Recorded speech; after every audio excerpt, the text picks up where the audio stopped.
This is a Hope 1032 podcast. Good morning. We've been talking each day this week about this theme that there is always hope when you walk with God. You may be facing a desperate, seemingly impossible situation in your life. You may be so stressed out, discouraged, even depressed because you cannot see any way through it or out of it. There is always hope when you walk with God. And I want today, at the end of this week, to give you 3 steps for building hope in your life. Because you might say, look, I know all those truths, I know all the stuff about God, but I can't generate that hope. 3 ways to build hope as you face an impossible situation like that faced by the 3 men we've been looking at in the story from the Old Testament this week. The first step is to remember God's involvement in your life when you have put Him first and trusted Him. Remember God's involvement in your life when you have put Him first and trusted Him. As you look in this story, these 3 guys could look back. We're in Daniel chapter 3, when they're facing this desperate situation.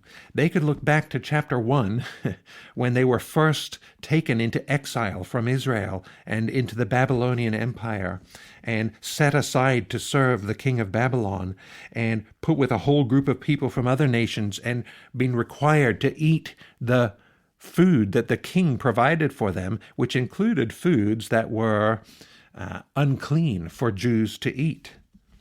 And they made the decision, we're going to honor God, we're not going to eat that meat.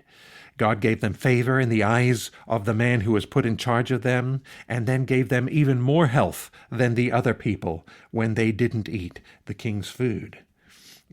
You need to build a life of faith.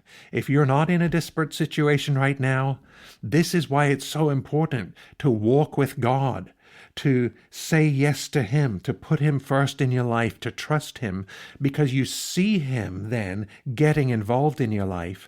And when you face those desperate situations, you have something to look back on, something that gives you encouragement. Every time I've trusted God and put Him first in my life, I've been so glad I did. And here's what God has done. As I look back on my life, I can see circumstance after circumstance where I was under pressure and I put God first and I saw God come through. I felt hopeless and helpless, really desperate in situations in my life, and God has brought me through into a good place in my life. And so when I face hard times now, I can look at that and remember our family can talk about those times. My team can talk with me about those times when in our ministry, God has walked with us through hard times. And it gives us confidence. It gives us hope when we face difficult times now. That's what these guys did.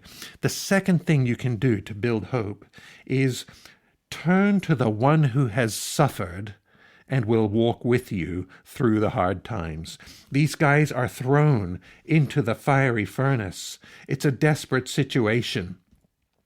King Nebuchadnezzar jumps out of his seat as he looks into the furnace, and he declared to his counselors, "Didn't we cast 3 men bound into the fire?" They answered and said, "True, O king." He answered and said, "But I see 4 men unbound, walking in the midst of the fire, and they are not hurt, and the appearance of the 4th is like a son of the gods." Well, who is there in the fiery furnace with Shadrach, Meshach, and Abednego? It's Jesus Christ walking in the fire with them. Don't push God away when things get hard. Draw Him close. The third is this: focus less on what you want God to do for you and more on what God wants to do through you in this desperate situation. When things get hard, sometimes all we can think about is ourselves.